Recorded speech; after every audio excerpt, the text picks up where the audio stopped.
नमस्कार। आपका दिल से स्वागत है स्पिरिचुअलिटी अनप्लग्ड पॉडकास्ट पर। मैं हूं आपका अपना कहानीकार मारुति पांडे और मैं तहे दिल से आपका शुक्रगुजार हूं कि आपने आज मुझसे और मेरी कहानी से जुड़ने का सोचा। Thank you. आज ये बताते हुए मैं बेहद उत्साहित हूं कि अब आप हमारे एपिसोड्स को स्पॉटिफाई, Amazon म्यूजिक और अब यूट्यूब पर भी सुन सकते हैं। और हाँ, जिस भी प्लेटफॉर्म पर आप मेरी ये कहानी सुन रहे हैं वहां सब्सक्राइब, लाइक और फॉलो करना ना भूलें। कुछ प्लेटफॉर्म्स पर आप अपने विचार कमेंट्स में साझा कर सकते हैं और ओपिनियन पोल्स में हिस्सा भी ले सकते हैं। आपकी प्रतिक्रिया से मुझे और भी नई कहानियां लिखने की प्रेरणा मिलती है, तो बेझिझक अपने सुझाव दें और मेरे साथ बने रहें। तो चलिए कहानियों के इस सफर को और भी खास बनाते हैं और सुनते हैं एक और नई और रोचक कहानी।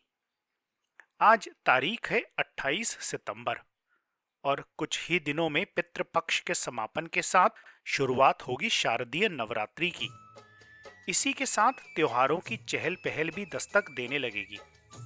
वो बाजारों की रौनक, रंग बिरंगी लाइट्स की जगमगाहट, सड़कों पर वो हलचल और दुर्गा पूजा के पंडालों में उमड़ती भक्तों की भीड़, और पंडाल के बाहर साइकिल पर खिलौने और गुब्बारे बेचता वह खिलौने वाला, कुछ ही दूरी पर गोलगप्पे, पाव भाजी और भुनी मूंगफली की रेहड़ी बाजार की चहल पहल को और भी खास बना देती है। ये सब मिलकर हमारे दिल में एक खास उत्साह और उमंग भर देते हैं। त्योहारों का ये समय जैसे हर दिन को खुशियों और उमंग से सजाने का मौका होता है। हिंदू पंचांग के अनुसार नवरात्रि वर्ष में 4 बार पौष, चैत्र, आषाढ़ और अश्विन महीने में मनाई जाती है। कंफ्यूज ना हो बताता हूं, तो हिंदू कैलेंडर शुरू होता है इंग्लिश के मार्च अप्रैल महीने से और इसे कहते हैं चैत्र।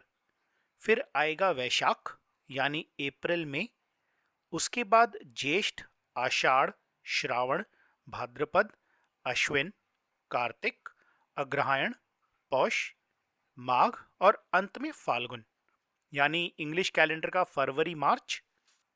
भक्तों के बीच चैत्र और अश्विन महीने की नवरात्रि सबसे खास मानी जाती है।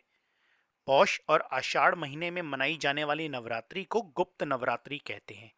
इसे तंत्र मंत्र और गुप्त सिद्धियों की प्राप्ति के लिए खास जाना जाता है। तो चलिए आज के इस एपिसोड में मैं आपको सुनाता हूं नवरात्रि से जुड़ी रोचक हिंदू पौराणिक कहानी। एक कथा के अनुसार महिषासुर नामक राक्षस का जन्म अद्वितीय था। उसके पिता रंभ असुरों के राजा एक भैंसे से प्रेम कर बैठे और इसी योग से महिषासुर का जन्म हुआ। महिषासुर का सिर भैंसे का और शरीर मनुष्य का था। यह विशेष योग उसे अनोखी शक्ति प्रदान करता था। वह जब चाहे मानव और जब चाहे भैंसे का रूप धारण कर सकता था। महिषासुर बचपन से ही शक्ति का भूखा था। उसने कठोर तपस्या की और ब्रह्मा जी को प्रसन्न किया।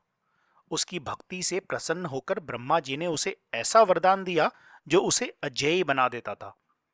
वरदान था कि ना तो कोई देवता, ना कोई दानव और ना ही कोई पुरुष उसे पराजित कर सकेगा।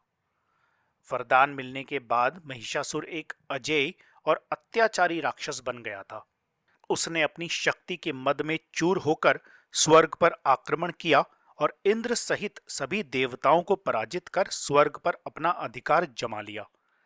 महिषासुर के आतंक से समस्त देवता भयभीत और असहाय हो गए। यहाँ तक कि ब्रह्मा, विष्णु और महेश भी उसे हराने में असमर्थ थे। लेकिन हर बुरी शक्ति का अंत तय है और महिषासुर के घमंड का भी अंत होना तय था।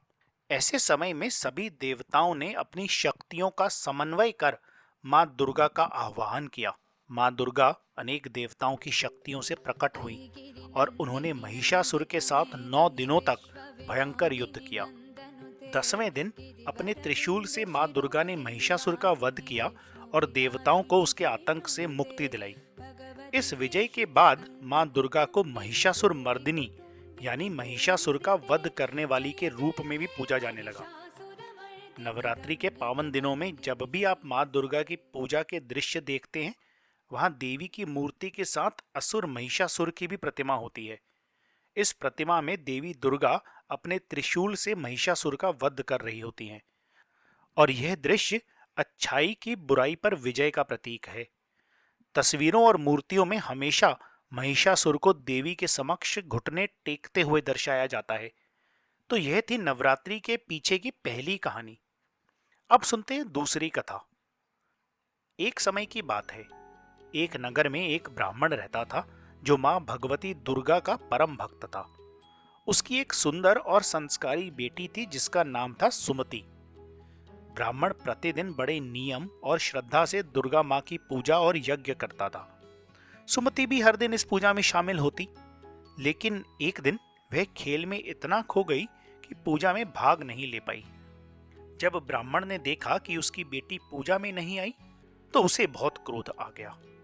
गुस्से में आकर उसने कह दिया, मैं तेरा विवाह किसी दरिद्र और कोढ़ी से करूंगा। यह सुनकर सुमति को बहुत दुख हुआ, लेकिन उसने अपने पिता की क्रोध में कही बातों को सहर्ष ही स्वीकार कर लिया। वह जानती थी कि भाग्य को कोई बदल नहीं सकता, इसलिए वह चुप रही। समय बीतता गया और सुमति का विवाह एक कोढ़ी व्यक्ति से कर दिया गया।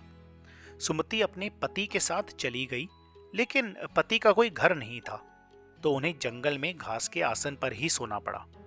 सुमति के कष्ट देखकर मां भगवती प्रकट हुई। उन्होंने सुमति से कहा, हे कन्या, मैं तुम पर प्रसन्न हूं, मांगो तुम्हें क्या चाहिए।